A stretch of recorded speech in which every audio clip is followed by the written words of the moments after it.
ఇంకా అదే గుర్తొస్తుంది. మా పిల్లలకు కూడా ఆ స్టోరీ చెప్తాను. హాయ్ ఫ్రెండ్స్, ఎలా ఉన్నారు? అందరూ బాగున్నారా?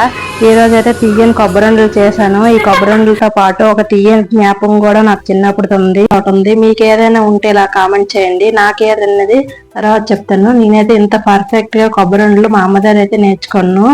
ఎవరు చేసినా పర్ఫెక్ట్ గా వస్తుంది. ఒకసారి ఈ వీడియో చూసి నేను ఎలా చేస్తానో, ఏమేమి చేసానో, ఎలా కొలతలు వేసాను అనేది. ముందైతే నేను 3/4 కిలో బెల్లం తీసుకున్నాను. పెద్ద కాయలు 2 కాయలు తీసుకున్నాను, కొబ్బరికాయలు. ఇంకా వాటిని అయితే మంచిగా తురుముకొన్నాను.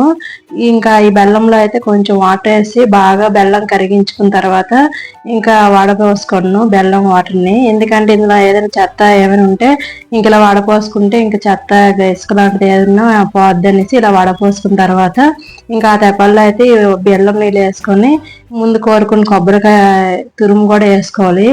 ముందే వేసుకోవాలి. కొబ్బరి తురుము ఇలా వేసుకుంటే ఏటవుద్దంటే కొబ్బరిలో ఉన్న వాటర్ అలాగే ఈ బెల్లం వాటర్ కలిపి బాగా ఉడికి మంచి పాకం వస్తుంది. మంచి స్మెల్ కూడా వస్తుంది.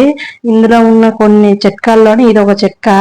కొంతమంది పాకం వచ్చిన తర్వాత వేస్తారు, అలా వేయకుండా ముందే వేసి ఉడికించుకుంటే చాలా బాగుంటాయి కొబ్బరి ఉండనివి. ఇంక ఇలా బాగా పాకం వచ్చినంత వరకు కలుపుకోవాలి. మనం ఈ కొబ్బరి చేసేటప్పుడు మాత్రం అస్సలు బయటికి వెళ్ళకూడదు. పక్కనే ఉండి కలుపుతూ ఉంటేనే దీని టేస్ట్ అనేది వస్తుంది. కొంచెం మాడినా కానీ టేస్ట్ మారిపోద్ది. ఇక్కడ చూసారా, మొత్తం గరిటతో తిప్పుతుంటే తెపాలకు అంటకుండా రౌండ్ గా ఉండలాగా అవుతుంది. ఇలాగ వస్తేప్పుడు మనం ఇంకా స్టవ్ ఆపుకొని ఈ ముద్ర అనేది కొంచెం ప్లేట్కి నెయ్యి రాసుకొని అందులో అయితే తీసుకోవాలి. తీసుకొని వేడి వేడుకుంటుంటే ఉండలు అయితే చేసుకోవాలి. నాకు చిన్నప్పుడు తీపి జ్ఞాపకం ఏంటంటే పావలకు ఒక కొండ, రూపాయికి 4 ఉండలు కొట్టిదాది అయితే వచ్చేవి కదా.